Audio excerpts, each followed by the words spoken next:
Hello everyone, कैसे हो? Okay, आज हम पढ़ेंगे टीसी। अच्छा, टीसी को और क्या क्या कहते हैं? इसको कहते हैं क्रब साइकिल या फिर सिट्रिक एसिड साइकिल। अच्छा, नाम क्यों दिए जाते हैं? बेसिकली कोई भी नाम दिया जाता है ना, या तो उससे प्रोडक्ट से मिलता हो या साइंटिस्ट के नाम के ऊपर दिए जाते हैं। यहाँ लिखा है ट्राई कार्बोक्सिलिक, क्योंकि यहाँ जो मेजर कार्बन है ना वो 3 है। ट्राई, क्योंकि यहाँ क्या है, 3 कार्बन के प्रोडक्ट ज़्यादा हैं, इस करके ट्राई कार्बोक्सिलिक। और यहाँ पे 3 कार्बन डाइऑक्साइड भी रिलीज़ होते हैं, नहीं 2 होते हैं, सॉरी 2 कार्बन डाइऑक्साइड रिलीज़ होते हैं। खैर, तो इसमें सिट्रिक एसिड बनता है, इसलिए इसको सिट्रिक एसिड भी कहते हैं, सिट्रिक एसिड साइकिल। और क्रब ने, ये साइंटिस्ट है क्रब, जिसने ये टीसी साइकिल मतलब इसको फाइंड किया। सो इसको कहते हैं क्रब साइकिल। तो इसके 3 नाम है। TC means try carboxylic acid, जिसमें 3 कार्बोक्सिलिक ग्रुप ज्वाइन करे हों, एंड सिट्रिक एसिड साइकिल, जिसमें सिट्रिक एसिड फॉर्मेशन होती है, ये रहा सिट्रेट बनता है यहाँ, ठीक है। एंड क्रब साइकिल, क्योंकि क्रब साइंटिस्ट ने फाइंड किया। ये हमारा टीसी, ठीक है। टीसी में सबसे पहले हम देखेंगे सिट्रेट बनता कैसे है। सिट्रेट बनता है जब हमारे पास ऑक्सैलो एसीटेट जो कि 4 कार्बन का बना है, 1 2 3 4, राइट, 4 कार्बन का बना है। जब एसिटाइल कोएंजाइम के साथ कंडेंस करता है, ठीक है, कंडेंस करना, ये इसको कहते हैं कंडेंसेशन रिएक्शन, क्योंकि यहाँ के वाटर भी यूज़ होता है इसमें, मतलब वाटर एसिटाइल कोएंजाइम में ऑक्सैलो एसिटिक एसिड। आप ना इसको इजी वे में ऐसे देख सकते हो। फॉर एग्जांपल इसको इजी वे में याद करने का तरीका है, जैसे हमने कोई प्लेट ली है या मतलब कुछ भी कप ले लिया सपोज, तो यहाँ हमने रॉ मटेरियल डाला, क्या डाला, ऑक्सैलो एसिटिक एसिड डाल दिया, और ऑक्सैलो एसीटेट सेम ही बात है, और उसमें एसिटाइल कोएंजाइम डाल दिया और वाटर डाल दिया। अब इनको कंडेंस किया, जब तीनों को मिक्स कर दिया, कंडेंस कर दिया। वैसे मिक्स और कंडेंसेशन सेम नहीं है, बट मैं आपको लर्निंग का वे बता रही हूँ कि कैसे आप इसको याद कर सकते हो, ठीक है। B oxaloacetate condense with acetyl coenzyme in the presence of water, then it will form citrate। जैसे होता है ना, अभी हम सब्जी डालते हैं, पहले तो रॉ होती है, कच्ची होती है, राइट। जब हम उस रॉ सब्जी को उसमें डालते हैं, कुकर में डालते हैं, तो हमें क्या होता है, पूरी पकी पकाई डिलीशियस सब्जी बन जाती है, राइट। तो वैसे ही हमें सिट्रेट कैसे बना, जब हम ऑक्सैलो एसीटेट डालते हैं, एसिटाइल कोएंजाइम डालते हैं, वाटर डालते हैं। लेकिन इसके साथ एक एंजाइम भी डालता है, वो क्या है एंजाइम, सिट्रेट सिंथेज, क्योंकि एंजाइम के बिना ना कोई रिएक्शन कंप्लीट होने में वो टाइम लगता है, राइट। जैसे फॉर एग्जांपल इसको एंजाइम ऐसे वर्क करता है, जैसे हम स्कूटरी पे जाते हैं, तो कोई भी हो, कहीं जाना होता है, ईजी पहुँच जाते हैं, लेकिन हम जैसे तुर के जाएँ without enzyme is like walking, तो हमें वो टाइम लगेगा। सिंपली विदाउट एंजाइम रिएक्शन को होने में वो टाइम लगता है, इस करके इसमें क्या डालते हैं, सिट्रेट सिंथेज डालते हैं, जो कि एक एंजाइम है, ओके। तो क्या बनता है, सिट्रेट बनता है। बेसिकली जो ऑक्सैलो एसीटेट है उसके साथ 2 कार्बन, क्योंकि ये 4 कार्बन का है ना, तो 2 कार्बन इसमें ऐड ऑन हो जाते हैं, कोएंजाइम में रिलीज़ हो जाता है, जो ये एसिटाइल के साथ कोएंजाइम ही लगा है। तो क्या होता है, जब हम ऑक्सैलो एसीटेट को एसिटाइल कोएंजाइम के साथ ऐड करते हैं, कंडेंस करवाते हैं, तो कोएंजाइम में तो रिलीज़ हो जाता है, जो एसिटाइल ग्रुप है वो इसके साथ अटैच हो जाता है, और क्या बनाता है, 6 कार्बन का प्रोडक्ट, 1 2 3 4 5 6, तो 6 कार्बन का सिट्रेट बनता है। जो एसिटाइल कोएंजाइम का एसिटाइल ग्रुप है वो ऑक्सैलो एसीटेट के साथ रिएक्ट कर जाता है, और 2 कार्बन इसमें ऐड ऑन हो जाती हैं, और जो कोएंजाइम नहीं है वो रिलीज़ हो जाता है, वो नहीं ऐड होता, वो कोएंजाइम में जस्ट हेल्पर की तरह ला लो, जस्ट उसको हेल्प कर रहा है रिएक्शन में, और हेल्प करके चला जाता है कोएंजाइम में रिलीज़। अब सिट्रेट के बाद क्या होता है ना, सिट्रेट के बाद आती है आइसोमरेज। आइसोमरेज होता है भी, फॉर एग्जांपल केमिस्ट्री में भी आप लोग पढ़ोगे भी, कोई दो मतलब दो एलिमेंट्स हैं, दो एलिमेंट्स है, कंपाउंड है भी, उनका मोलिकुलर फार्मूला तो सेम है बट उनकी फंक्शनल ग्रुप की पोजीशनिंग डिफरेंट है, ठीक है। तो यहाँ क्या होता है, आइसोमरेज एंजाइम यूज़ होती है तो इनकी पोजीशनिंग डिफरेंट हो जाती है। फॉर एग्जांपल देखो यहाँ तो OH यहाँ लगा हुआ है, सिट्रेट में OH सेकंड मतलब इस कार्बन पे है सेकंड पे, और इसमें थर्ड कार्बन पे OH लगा हुआ है। तो OH का फंक्शनल ग्रुप डिफरेंट है ना, यहाँ सेकंड कार्बन, यहाँ थर्ड कार्बन पे, तो ये फंक्शनल ग्रुप OH क्या है, फंक्शनल ग्रुप है, राइट। तो due to different positioning of OH group but they have molecular formula same, that's why they are isomerise, okay.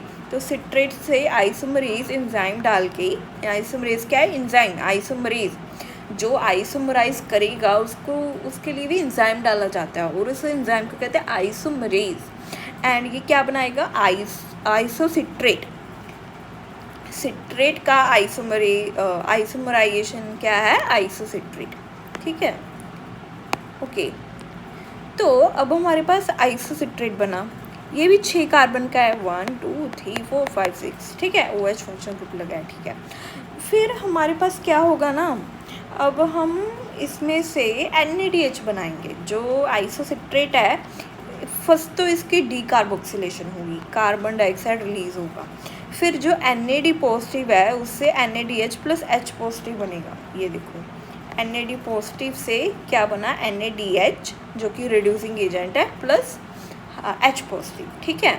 और एंजाइम क्या ऐड करेंगे हम इसमें, आइसोसिट्रेट डीहाइड्रोजनेस। डीहाइड्रोजनेस क्यों है, क्योंकि जो आइसोसिट्रेट था ना उसने 2 हाइड्रोजन लूज़ की, आइसोसिट्रेट ने 2 हाइड्रोजन लूज़ करके किसको दी, एक NADH और एक हाइड्रोजन ऐसे मतलब हो गया, क्योंकि यहाँ तो NAD पॉजिटिव था, NAD पॉजिटिव को हाइड्रोजन की नीड है, ठीक है, टू फॉर्म कंप्लीट NADH और रिड्यूसिंग एजेंट। तो उसने यहाँ से H ले लिया और एक और H पॉजिटिव रिलीज होता है, ठीक है। तो 2 H पॉजिटिव रिलीज किए, इसलिए इसका डीहाइड्रोजनेस, हाइड्रोजन का रिलीज होना, डी मतलब डिलीशन। आइसोसिट्रेट, क्योंकि आइसोसिट्रेट रिलीज कर रहा है हाइड्रोजन को, आइसोसिट्रेट डीहाइड्रोजनेस, ओके। अब इससे प्रोडक्ट क्या बनता है, अल्फा कीटोगुल्ट्रेट, ओके। अल्फा कीटो क्यों, क्योंकि इसमें कीटोन ग्रुप है, ये C डबल बॉन्ड O क्या है, कीटोन। ये कौन सा ग्रुप है, कीटोन ग्रुप है, ओके।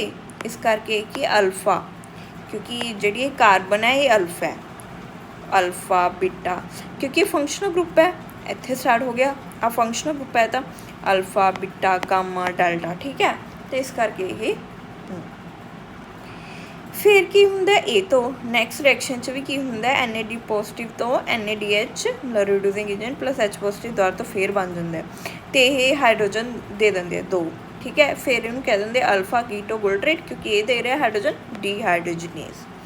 तो यही सैकेंड रिएक्शन है, ये भी कार्बन डाइऑक्साइड रिलीज होती है, ठीक है, डीकार्बोक्सिलेशन होती है। फिर की हुंदा है, फिर यही कि कोएंजाइम ऐड करके इस की बना देंगे, सक्सिनाइल कोएंजाइम प्रोडक्ट की बनता है अपने को सक्सिनाइल कोएंजाइम, मतलब ये की है कोएंजाइम ऐड किया जाता है। कोएंजाइम आप हैल्पर की तरह देख सकते हैं, ठीक है, सक्सिनाइल कोएंजाइम। फिर की हुंदा सक्सिनाइल कोएंजाइम सिंथेटेज। सिंथेटेज क्यों, क्योंकि इत्थे की है जीटीपी फॉर्मेशन है, जिमें ATP होंगी है ना, एडेनोसिन ट्राईफॉस्फेट, उमें GTP होंगी है, गुआनोसिल ट्राईफॉस्फेट, ये भी मतलब सिमिलर होंदा है GTP। GDP नूं GTP हो जाता है, किवें बनती है, क्योंकि ये एक होर फॉस्फेट ऐड हो जाता है, GDP मतलब डाईफॉस्फेट तो GTP मतलब ट्राईफॉस्फेट। तो जी सक्सिनाइल कोएंजाइम सिंथेटेज है, ये एंजाइम ऐड करके सक्सीनेट बनाया जाता है, ठीक है, सक्सिनाइल कोएंजाइम रिलीज हो जाता है। ਜਿਹੜਾ ਇਹਦੇ ਵਿੱਚ ਇਸ ਅਲਫਾ ਕੀਟੋ ਗੁਲਟਰੇਟ ਦੇ ਵਿੱਚ ਕੋਇਨਜ਼ਾਈਮ ਐਡ ਕੀਤਾ ਸੀ ਤੇ ਸਕਸੇਨਾਈਟ ਕੋਇਨਜ਼ਾਈਮ ਬਣ ਗਿਆ ਸੀ, ਰਾਈਟ। ਆ ਸਭ ਵੀ ਨਾਲ ਹੋਇਆ। ਫਿਰ ਇਹਦੇ ਵਿੱਚ ਕੀ ਹੋਇਆ, ਕੋਇਨਜ਼ਾਈਮ ਬਾਅਦ 'ਚ ਰਿਲੀਜ਼ ਹੋ ਗਿਆ, ਨਹੀਂ ਰਿਹਾ, ਇਕੱਲਾ ਸਕਸੇਨਾਈਟ ਬਣ ਗਿਆ। ਅੱਛਾ, ਇਸ ਰਿਐਕਸ਼ਨ ਨੂੰ ਨਾ ਸਪੈਸ਼ਲ ਰਿਐਕਸ਼ਨ ਕਹਿੰਦੇ, ਸਬਸਟ੍ਰੇਟ ਲੈਵਲ ਫੋਸਫੋਰਾਈਲੇਸ਼ਨ। ਇਸ ਰਿਐਕਸ਼ਨ ਨੂੰ ਸਕਸੇਨਾਲ ਕੋਇਨਜ਼ਾਈਮ ਤੋਂ ਸਕਸੇਨਾਈਟ ਬਣਨ ਨੂੰ, ਇਸ ਰਿਐਕਸ਼ਨ ਨੂੰ ਸਬਸਟ੍ਰੇਟ ਲੈਵਲ ਫੋਸਫੋਰਾਈਲੇਸ਼ਨ ਕਹਿੰਦੇ ਆ। ਅੱਛਾ, ਵਾਈ, ਕਿਉਂ ਕਹਿੰਦੇ ਆ? ਕਿਉਂਕਿ ਇਹਦੇ ਵਿੱਚ ਕੀ ਹੈ, GTP ਬਣਦਾ। ਇਹ ਕੀ ਹੈ, ਐਨਰਜੀ ਕਰੰਸੀ। ਜਿਵੇਂ ATP ਹੈ ਨਾ, ਸਿਮਿਲਰਲੀ GTP ਹੈ, ਇਹ ਕੀ ਐਨਰਜੀ ਕਰੰਸੀ ਹੈ। ਜਿਸ ਰਿਐਕਸ਼ਨ ਦੇ ਵਿੱਚ ATP ਜਾਂ GTP ਕੁਛ ਵੀ ਐਨਰਜੀ ਕਰੰਸੀ ਬਣੇ ਤਾਂ ਉਸਨੂੰ ਕਹਿੰਦੇ ਆ ਸਬਸਟ੍ਰੇਟ ਲੈਵਲ ਫੋਸਫੋਰਾਈਲੇਸ਼ਨ, ਕਿਉਂਕਿ ਇਹਦੇ ਵਿੱਚ ਕੀ ਹੈ, ਫੋਸਫੇਟ ਐਡ ਹੋ ਕੇ ATP ਜਾਂ GTP ਬਣ ਰਿਹਾ, ਠੀਕ ਹੈ। ਫਿਰ ਸਕਸੇਨਾਈਟ ਤੋਂ ਕੀ ਬਣਦਾ, ਫਿਊਮਰੇਟ। ਸਕਸੇਨਾਈਟ ਡੀਹਾਈਡਰੋਜਨੇਜ਼, ਜਿਹੜਾ ਸਕਸੇਨਾਈਟ ਹੈ ਇਹ ਆਪਣਾ 2 ਹਾਈਡਰੋਜਨ ਦਾ ਤੋਂ ਰਿਲੀਜ਼ ਕਰ ਦਿੰਦਾ, FAD ਤੋਂ FADH2 ਬਣ ਜਾਂਦਾ, ਠੀਕ ਹੈ। ਫਿਊਮਰੇਟ ਬਣ ਗਿਆ। ਅੱਛਾ, ਇੱਕ ਹੋਰ ਗੱਲ ਮੈਂ ਦੱਸਣੀ ਹੈ, ਇਹ ਕਿੰਨੇ ਕਰ 6 ਇੱਥੇ ਕਾਰਬਨ ਡਾਈਆਕਸਾਈਡ ਰਿਲੀਜ਼ ਹੋਇਆ ਸੀ ਨਾ, ਅਤੇ ਇੱਥੇ 5 ਕਾਰਬਨ ਰਹਿ ਗਈਆਂ। ਫਿਰ ਇੱਥੇ ਕਾਰਬਨ ਡਾਈਆਕਸਾਈਡ ਮਤਲਬ ਡੀਕਾਰਬੋਕਸੀਲੇਸ਼ਨ ਹੋਇਆ ਸੀ, ਰਿਲੀਜ਼ ਹੋਇਆ ਸੀ, ਅਤੇ ਇੱਥੇ 4 ਕਾਰਬਨ, ਇੱਥੇ ਵੀ 4 ਕਾਰਬਨ ਦਾ ਇਹ ਸਕਸੇਨਾਈਟ, 1 2 3 4 4 ਕਾਰਬਨ, ਠੀਕ ਹੈ। ਅਤੇ ਫਿਊਮਰੇਟ ਵੀ ਕੀ ਹੈ, 4, ਮੈਲੇਟ ਵੀ ਕੀ ਹੈ, 4, ਇਹ ਸਾਰੇ 4 ਕਾਰਬਨ ਦੇ ਹੈ। ਹੁਣ ਫਿਊਮਰੇਟ ਤੋਂ ਵਾਟਰ ਐਡ ਔਨ ਕਰਕੇ, ਫਿਊਮਰੇਜ਼ ਐਂਜ਼ਾਈਮ ਐਡ ਕਰਕੇ ਕੀ ਬਣਾਇਆ, ਐਲਮੈਲੇਟ। ਅੱਛਾ, ਐਲਮੈਲੇਟ ਕਿਉਂ ਲਿਖਿਆ? ਵੈਸੇ ਹਜੇ ਇਹ ਤੁਸੀਂ ਬਾਇਓਮੋਲੀਕੂਲਸ ਪੜ੍ਹਿਆ ਹੋਣਾ, LDR, ਇਹ ਸਭ ਕੁਛ ਪੜ੍ਹੇ ਹੋਣੇ ਆ, ਠੀਕ ਹੈ। ਅਤੇ ਜਦੋਂ ਜਿਹੜਾ ਫੰਕਸ਼ਨਲ ਗਰੁੱਪ ਦੀ ਪੋਜੀਸ਼ਨਿੰਗ ਦੇ ਅਕੋਰਡਿੰਗ ਕੀ ਹੈ, ਇਹਨੂੰ L ਲਿਖਿਆ ਗਿਆ, ਐਲਮੈਲੇਟ, ਠੀਕ ਹੈ। ਹੁਣ ਮੈਲੇਟ ਤੋਂ ਬਾਅਦ ਮੈਲੇਟ ਡੀਹਾਈਡਰੋਜਨੇਜ਼, ਮੈਲੇਟ ਡੀਹਾਈਡਰੋਜਨੇਜ਼, ਕਿਉਂਕਿ ਇਹਦੇ ਵਿੱਚ ਵੀ ਕੀ ਹੈ, NAD ਪੋਜ਼ੀਟਿਵ ਤੋਂ NADH + H ਪੋਜ਼ੀਟਿਵ ਬਣਿਆ, ਮਤਲਬ NAD ਪੋਜ਼ੀਟਿਵ ਨੇ ਮੈਲੇਟ ਤੋਂ 2 ਹਾਈਡਰੋਜਨ ਲੈ ਕੇ NADH + H ਪੋਜ਼ੀਟਿਵ ਬਣਾ ਲਿਆ। ਜਦੋਂ 2 ਹਾਈਡਰੋਜਨ ਇਹ ਤੋਂ ਰਿਲੀਜ਼ ਹੋ ਗਈ ਤਾਂ ਇਹ ਤੋਂ ਕੀ ਬਣ ਗਿਆ, ਆਕਜ਼ੈਲੋ ਐਸੀਟੇਟ, ਠੀਕ ਹੈ। ਤਾਂ ਦੁਬਾਰਾ ਤੋਂ ਫਿਰ ਇਹ ਸਾਈਕਲ ਸਟਾਰਟ ਹੋ ਜਾਊਗਾ। ਇਹ ਸੀ ਆਪਣਾ ਕ੍ਰਬ ਸਾਈਕਲ। ਅੱਛਾ, ਇਹ ਐਸੀਟਾਈਲ ਕੋਇਨਜ਼ਾਈਮ ਆਇਆ ਕਿੱਥੋਂ? ਹਵਾ 'ਚੋਂ ਤਾਂ ਆਇਆ ਨਹੀਂ, ਕਿੱਥੋਂ ਆਇਆ? ਜਦ ਆਪਣੇ ਕੋਲ ਗਲਾਈਕੋਲਾਈਸਿਸ ਹੁੰਦੀ ਹੈ, ਗਲਾਈਕੋਲਾਈਸਿਸ ਤੋਂ ਕੀ ਹੁੰਦਾ ਸੀ, ਗਲੂਕੋਜ਼ ਬ੍ਰੇਕਡਾਊਨ ਕਰਕੇ 2 ਪਾਇਰਵੇਟ ਬਣਦੇ ਸੀ, ਰਾਈਟ। ਹੁਣ ਉਹੀ ਪਾਇਰਵੇਟ ਤੋਂ ਕੀ ਬਣਦਾ, ਐਸੀਟਾਈਲ ਕੋਇਨਜ਼ਾਈਮ ਬਣਦਾ। ਅਤੇ ਇੱਥੇ ਵੀ ਕੀ ਹੁੰਦਾ, NAD ਪੋਜ਼ੀਟਿਵ ਤੋਂ NADH ਬਣਦਾ, ਠੀਕ ਹੈ। ਇਹ ਆਪਣਾ NCERT ਦਾ ਡਾਇਗਰਾਮ ਹੈ।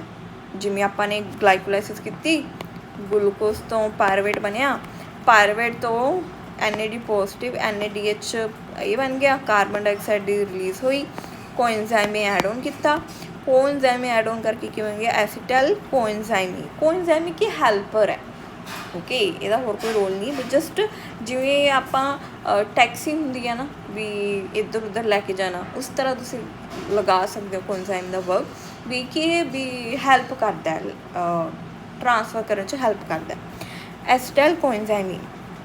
ਫਿਰ ਕੀ ਹੁੰਦਾ, ਆਕਜ਼ੈਲੋ ਐਸਟਿਕ ਐਸਿਡ, ਐਸੀਟਾਈਲ ਕੋਇਨਜ਼ਾਈਮ ਦਾ ਕੰਡੈਂਸ ਹੁੰਦਾ, ਸਿਟਰਿਕ ਐਸਿਡ ਬਣਦਾ, 6 ਕਾਰਬਨ। ਫਿਰ ਕਾਰਬਨ ਡਾਈਆਕਸਾਈਡ ਰਿਲੀਜ਼ ਕਰਕੇ NADH ਦੁਬਾਰਾ ਤੋਂ ਬਣਦਾ ਹੈ ਅਲਫਾ ਕੀਟੋ ਗੁਲਟੈਰਿਕ ਐਸਿਡ ਅਤੇ ਸਕਸਨਿਕ ਐਸਿਡ, ਠੀਕ ਹੈ। ਇੱਥੇ ਵੀ ਕਾਰਬਨ ਡਾਈਆਕਸਾਈਡ 2 ਵਾਰ ਰਿਲੀਜ਼ ਹੋ ਗਿਆ, ਫਿਰ FADH2 ਬਣ ਗਿਆ, ਇੱਥੇ GTP ਬਣ ਗਿਆ, ਮੈਲਿਕ ਐਸਿਡ, ਠੀਕ ਹੈ। ਇੱਕ ਵਾਰ ਦੇਖ ਲਿਓ, ਇਹ ਸੀ ਆਪਣਾ TCA। ਹੁਣ ਆਪਾਂ ਕੁਛ ਪੁਆਇੰਟਸ ਪੜ੍ਹਦੇ ਹਾਂ। ਪਹਿਲਾਂ ਕੀ ਸੀ, ਕੰਡੈਂਸੇਸ਼ਨ ਰਿਐਕਸ਼ਨ ਹੁੰਦੀ ਹੈ ਟੂ ਯੀਲਡ ਸਿਟਰਿਕ ਐਸਿਡ, ਮਤਲਬ ਜਿਹੜੀ ਇਹ ਆਕਜ਼ੈਲੋ ਐਸਟਿਕ ਐਸਿਡ ਐਸੀਟਾਈਲ ਕੋਇਨਜ਼ਾਈਮ ਦੇ ਨਾਲ ਰਿਐਕਟ ਕਰਦਾ ਹੈ, ਇਸ ਰਿਐਕਸ਼ਨ ਨੂੰ ਕਹਿੰਦੇ ਕੰਡੈਂਸੇਸ਼ਨ, ਠੀਕ ਹੈ। ਕਿਉਂਕਿ ਇਹਦੇ ਵਿੱਚ ਵਾਟਰ ਐਡ ਔਨ ਕਰਕੇ ਦੋਨਾਂ ਨੂੰ ਮਤਲਬ ਐਡ ਕੀਤਾ ਜਾਂਦਾ, ਠੀਕ ਹੈ, ਜਿਸ ਕਰਕੇ ਇਹਨੂੰ ਕੰਡੈਂਸੇਸ਼ਨ ਰਿਐਕਸ਼ਨ ਕਹਿੰਦੇ ਆ। ਫਿਰ ਆਈਸੋਮਰਾਈਜ਼, ਕਿਉਂ? ਕਿਉਂਕਿ ਜਿਹੜਾ ਸਿਟਰਿਕ ਐਸਿਡ ਆਈਸੋਮਰਾਈਜ਼ ਹੋ ਕੇ ਕੀ ਬਣਾਉਂਦਾ, ਆਈਸੋਸਿਟਰੇਟ। ਇੱਥੇ ਕੁਝ ਪ੍ਰੋਡਕਟ ਮਿਸਿੰਗ ਨੇ, ਠੀਕ ਹੈ, ਆਈਸੋਸਿਟਰੇਟ ਆਈਸੋਮਰਾਈਜ਼ੇਸ਼ਨ ਹੋ ਕੇ ਬਣਾਉਂਦਾ, ਠੀਕ ਹੈ। ਫਿਰ ਇਹਦੇ ਵਿੱਚ ਕੀ 2 ਡੀਕਾਰਬੋਕਸੀਲੇਸ਼ਨ ਰਿਐਕਸ਼ਨ ਹੁੰਦੀਆਂ TCA ਦੇ ਵਿੱਚ, ਠੀਕ ਹੈ। TCA ਆਪਾਂ ਇੱਥੋਂ ਲਵਾਂਗੇ, ਇਹ ਪਾਇਰਵੇਟ ਤੋਂ ਐਸੀਟਾਈਲ ਕੋਇਨਜ਼ਾਈਮ ਇਟ ਇਜ਼ ਮਤਲਬ ਵੀ ਇਹ ਬਾਹਰ ਆ ਜਾਂਦਾ, ਓਕੇ। ਤਾਂ ਇਹਦੇ ਵਿੱਚ 2 ਡੀਕਾਰਬੋਕਸਿਲੇਸ਼ਨ ਰਿਐਕਸ਼ਨ ਨੇ, ਅਲਫਾ ਕੀਟੋਬੁਲਟਰੇਟ ਤੇ ਸਕਸਨਲ ਕੋਐਂਜ਼ਾਈਮ ਹੈ। ਤੁਸੀਂ ਪਾਇਰਵੇਟ ਤੋਂ ਉਹ ਵੀ ਲਗਾ ਸਕਦੇ ਹੋ, ਕਿਉਂਕਿ ਹਾਂ ਇੱਥੇ ਵੀ ਡੀਕਾਰਬੋਕਸਿਲੇਸ਼ਨ ਹੁੰਦੀ ਹੈ। ਪਾਇਰਵੇਟ ਤੋਂ ਐਸੀਟਾਈਲ ਕੋਐਂਜ਼ਾਈਮ ਵੀ ਲਗਾ ਸਕਦੇ ਹੋ। ਪਾਇਰਵੇਟ ਤੋਂ ਐਸੀਟਾਈਲ ਕੋਐਂਜ਼ਾਈਮ ਇਹ ਵੀ ਕੀ ਹੈ, ਡੀਕਾਰਬੋਕਸਿਲੇਸ਼ਨ ਰਿਐਕਸ਼ਨ ਹੈ। ਕਿਉਂਕਿ ਹੋ ਸਕਦਾ ਨਾ ਪੁੱਛ ਲਓ ਵੀ TC ਸਾਈਕਲ ਦੇ ਵਿੱਚ ਕਿੰਨੇ ਡੀਕਾਰਬੋਕਸਿਲੇਸ਼ਨ ਸਟੈਪਸ ਨੇ, ਵੀ ਜਿੰਨਾ ਰਿਐਕਸ਼ਨਸ ਦੇ ਵਿੱਚ ਡੀਕਾਰਬੋਕਸਿਲੇਸ਼ਨ ਹੁੰਦੀ ਹੈ। ਫਸਟ ਰਿਐਕਸ਼ਨ ਹੈ ਜਦ ਪਾਇਰਵੇਟ ਤੋਂ ਐਸੀਟਾਈਲ ਕੋਐਂਜ਼ਾਈਮ ਬਣਦਾ ਹੈ ਤਾਂ ਵੀ ਡੀਕਾਰਬੋਕਸਿਲੇਸ਼ਨ ਹੋ ਰਹੀ ਹੈ। ਜਦ ਸਿਟਰਿਕ ਐਸਿਡ ਤੋਂ ਅਲਫਾ ਕੀਟੋਬੁਲਟੈਰਿਕ ਐਸਿਡ ਬਣਦਾ ਹੈ, ਵਿੱਚ ਆਈਸੋਸਿਟਰੇਟ ਵੀ ਬਣਦਾ ਹੈ, ਮਤਲਬ ਜਦ ਆਈਸੋਸਿਟਰੇਟ ਤੋਂ ਅਲਫਾ ਕੀਟੋਬੁਲਟੈਰਿਕ ਐਸਿਡ ਬਣਦਾ ਤਾਂ ਡੀਕਾਰਬੋਕਸਿਲੇਸ਼ਨ ਹੁੰਦੀ ਹੈ। ਫਿਰ ਜਦੋਂ ਸਕਸਨਿਕ ਐਸਿਡ ਬਣਦਾ ਹੈ, ਨਹੀਂ ਸਕਸਨਲ ਕੋਐਂਜ਼ਾਈਮ ਬਣਦਾ ਹੈ ਤਦ ਡੀਕਾਰਬੋਕਸਿਲੇਸ਼ਨ ਹੁੰਦੀ ਹੈ। ਤਦ ਕਿੰਨੇ, ਤਿੰਨ ਰਿਐਕਸ਼ਨਸ ਨੇ ਓਕੇ ਜਿੱਥੇ ਡੀਕਾਰਬੋਕਸਿਲੇਸ਼ਨ ਦੇਖ ਰਹੇ ਹਾਂ। ਫਿਰ ਸਬਸਟ੍ਰੇਟ ਲੈਵਲ ਫੋਸਫੋਰਾਈਲੇਸ਼ਨ ਦੱਸਿਆ ਸੀ, ਜਦ ATP ਜਾਂ GTP ਬਣੇ, એનર્ਜੀ ਕਰੰਸੀ, ਜਿਸ ਰਿਐਕਸ਼ਨ 'ਚ એનર્ਜੀ ਕਰੰਸੀ ਦੀ ਫੋਰਮੇਸ਼ਨ ਹੋਵੇ ਉਹਨੂੰ ਕਹਿੰਦੇ ਸਬਸਟ੍ਰੇਟ ਲੈਵਲ ਫੋਸਫੋਰਾਈਲੇਸ਼ਨ। ਅਤੇ ਇਹਦੇ ਵਿੱਚ ਪ੍ਰੋਡਕਟ ਕਿਹੜਾ ਬਣ ਰਿਹਾ ਸੀ, ਸਕਸਨਿਕ ਐਸਿਡ। ਫਿਰ ਫਿਊਮਰੇਸ ਐਂਜ਼ਾਈਮ ਯੂਜ਼ ਹੋ ਕੇ ਕੀ ਬਣਦਾ, ਫਿਊਮਰੇਟ ਬਣਦਾ ਅਤੇ FADH2 ਬਣਦਾ, ਠੀਕ ਹੈ। ਫਿਰ ਮੈਲਿਕ ਐਸਿਡ, ਫਿਰ ਔਕਜ਼ੈਲੋ ਐਸਟਿਕ ਐਸਿਡ। ਅਤੇ ਔਕਜ਼ੈਲੋ ਐਸਟਿਕ ਐਸਿਡ ਕੀ ਸਬਸਟ੍ਰੇਟ ਹੈ। ਕਿਉਂ ਕਹਿ ਰਹੇ ਸਬਸਟ੍ਰੇਟ, ਕਿਉਂਕਿ ਔਕਜ਼ੈਲਿਕ ਐਸਿਡ ਦੇ ਵਿੱਚ ਐਸੀਟਾਈਲ ਕੋਐਂਜ਼ਾਈਮ ਐਡ ਕਰਦੇ हैं, ਮਤਲਬ ਫਸਟ ਜਿਹੜਾ ਰਾ ਮਟੀਰੀਅਲ ਹੈ ਜਿਹੜਾ ਯੂਜ਼ ਹੁੰਦਾ ਉਹ ਕਿਹੜਾ ਹੁੰਦਾ, ਔਕਜ਼ੈਲੋ ਐਸਟਿਕ ਐਸਿਡ ਯੂਜ਼ ਹੁੰਦਾ। ਫਿਰ ਆਪਾਂ ਦੇਖਾਂਗੇ ਨੈਟ ਕਿੰਨਾ ਨੈਟ ਬਣਦਾ TC ਦੇ ਵਿੱਚ, ਇਕੱਲਾ TC ਦੇ ਬਣਦਾ 3 NADH, 1 FADH2 ਅਤੇ 1 GTP ਮੋਲੀਕਿਊਲ। ਜੇ ਤੁਸੀਂ ਪਾਇਰਵੇਟ ਤੋਂ ਐਸੀਟਾਈਲ ਕੋਐਂਜ਼ਾਈਮ ਵੀ ਨਾਲ ਐਡ ਔਨ ਕਰਦੇ ਹੋ ਤਾਂ ਫਿਰ 4 NADH ਬਣਦੇ ਆ। ਦੇਖੋ ਨਾ, 1 NADH ਇੱਥੇ ਹੋ ਗਿਆ, 2 3 4, ਤਾਂ 4 जगह पे की है NADH बनता है। ओके, ये सी अपना TCA साइकिल। इसको अच्छे से देखना, रिवाइज करना और खुद बना के देखना, क्योंकि साइकिल जिन्ने तुसी खुद आपदे हत्थां नाल बना के देखोगे उन्ना तुहानूं अच्छी तरह याद होगा। चलो ठीक है, बाय।